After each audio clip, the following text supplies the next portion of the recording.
ये कहानी है लिकाई की, एक ऐसी औरत जिसका अतीत आंसुओं से लिखा गया था। लिकाई के पहले पति की एक दुर्घटना में मौत हो गई थी, जिसके बाद पूरी दुनिया उसके लिए वीरान हो गई। समाज के ताने, अकेलेपन का डर और पेट की भूख।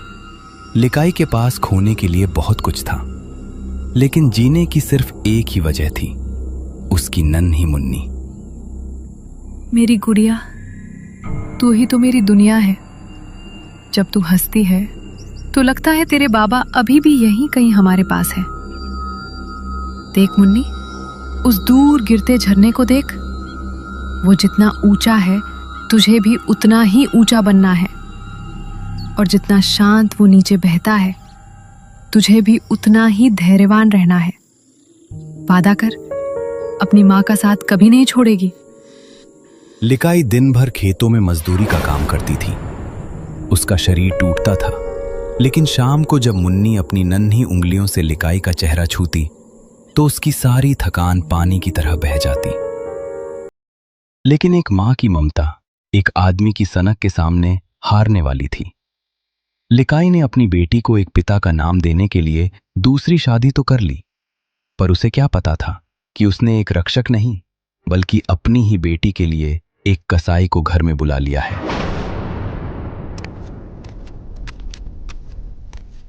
तिपुल दिन भर नशा करके रात को घर आता है। लिकाई, दिन भर बस इस बच्ची में ही लगी रहेगी। मेरे लिए खाना कहाँ है? बस लाती हूँ। मुन्नी को सुला दूं, फिर आपके लिए खाना लाती हूँ। ये बच्ची, ये मेरे और लिकाई के बीच की दीवार है। जब तक ये जिंदा है, लिकाई कभी सिर्फ मेरी नहीं हो पाएगी।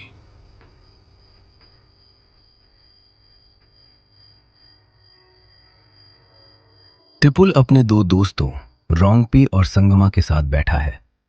चारों तरफ शराब की बदबू और धुआं है। तिपुल गुस्से में कट कट करके देसी शराब पी रहा है।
कोई खैराती है। वो बच्ची ही हर मुसीबत की जड़ है। लिकाई कहती है वो उसकी जान है। तो उसकी जान निकाल दे। जब जड़ी नहीं रहेगी तो पेड़ अपने आप तेरी तरफ झुकेगा। आज मौका है भाई, फैसला तुझे करना है कि तुझे मर्द बनकर रहना है या लिकाई का नौकर। कल लिकाई जब वापस आएगी तो उसे मां कहलाने का हक ही नहीं बचेगा।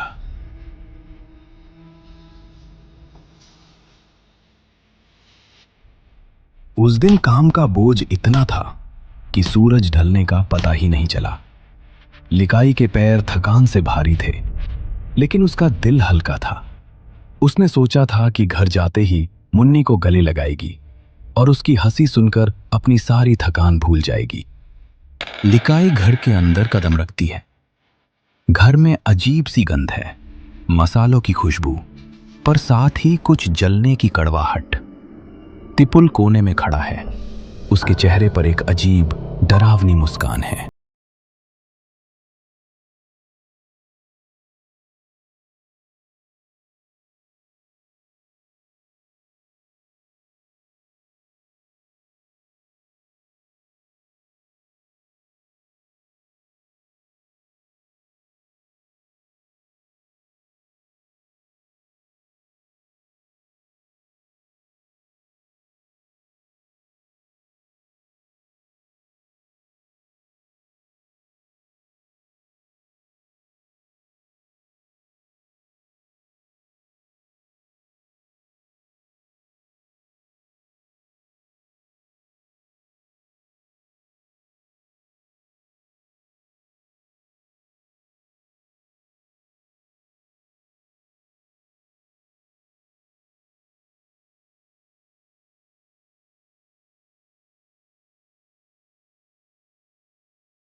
अब मैं उसे ले आती हूँ, रात बहुत हो गई है। हाथ तो धो ले। लिकाई हाथ धोने के लिए घर के पिछवाड़े पान के पेड़ के पास रखे पानी के बर्तन की तरफ जाती है। चारों तरफ सन्नाटा है। जैसे ही वो झुकती है, दिए की हल्की रोशनी जमीन पर गिरती है। अचानक लिकाई की नजर जमीन पर पड़ी एक चीज पर टिक जाती है। एक छोटी सी कच्ची कटी हुई उंगली, जिसके नाखून पर वही लाल रंग लगा है जो लिकाई ने सुबह मुन्नी को लगाया था। ये मुन्नी की उंगली है। तिपुल! वो दौड़कर तिपुल के पास जाती है। वो हाथ में खून से सना हुआ चाकू लिए खड़ा है। तिपुल, ये क्या है? मुझे सच बता, मेरी मुन्नी कहाँ है? तूने क्या किया उसके साथ? ये उंगली उसकी है। सच तो तूने अभी अभी चखा है लिकाई। स्वाद कैसा था? अपनी ही कोख के टुकड़े को चबाकर कैसा लगा? अब वो हमेशा के लिए तेरे अंदर समा गई है। अब कोई मुन्नी नहीं, अब सिर्फ तू है और मैं। नहीं, तू इंसान।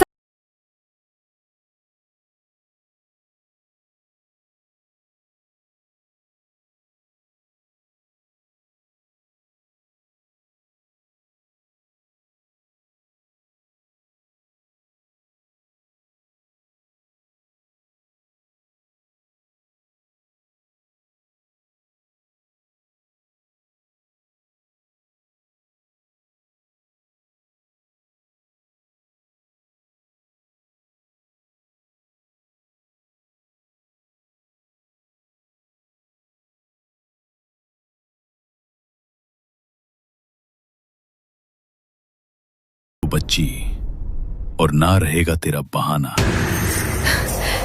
तूने मुझे अपनी ही बेटी का कातिल बना दिया। मैंने उसे खा लिया।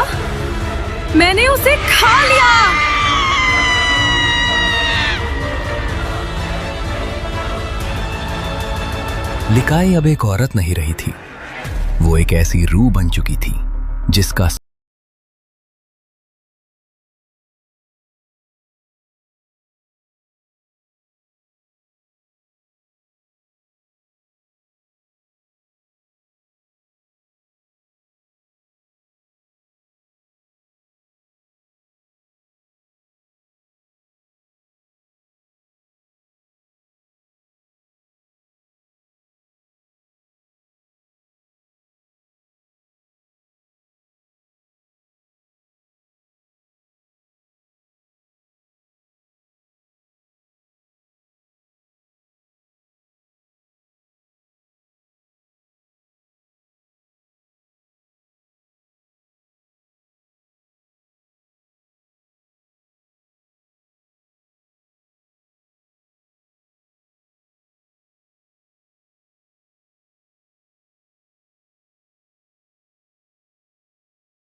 एक मां की आखिरी चीख सुनी। लिकाई का शरीर उस ठंडे पानी में विलीन हो गया, लेकिन उसकी कहानी उस झरने के नाम में अमर हो गई, नोह का लिकाई, यानी लिकाई की छलांग। लिकाई का शरीर तो उस ठंडे पानी की गहराइयों में विलीन हो गया, लेकिन उसकी तड़प आज भी इन वादियों में कैद है। कहते हैं कि लिकाई की मौत के बाद उसने अपने पति को बहुत दर्दनाक मौत देकर बदला लिया, लेकिन उसकी रूह को आज भी चैन नहीं मिला। चेरापूंजी की वो धुन जो दुनिया के लिए खूबसूरती है, स्थानीय लोगों के लिए एक खौफनाक कफन है। आज भी जब आसमान में काले बादल छाते हैं और हवाएं इन ऊंचे पहाड़ों से टकराकर चीखती हैं, तो झरने के शोर के बीच एक और आवाज सुनाई देती है, एक ऐसी आवाज जो इंसानी नहीं लगती। वो आवाज एक मां की रूह की है। जब हवाएं तेज चलती हैं तो झरने के शोर के साथ एक औरत के रोने की आवाज आती है, जो पूछती है, मुन्नी, तू कहाँ है?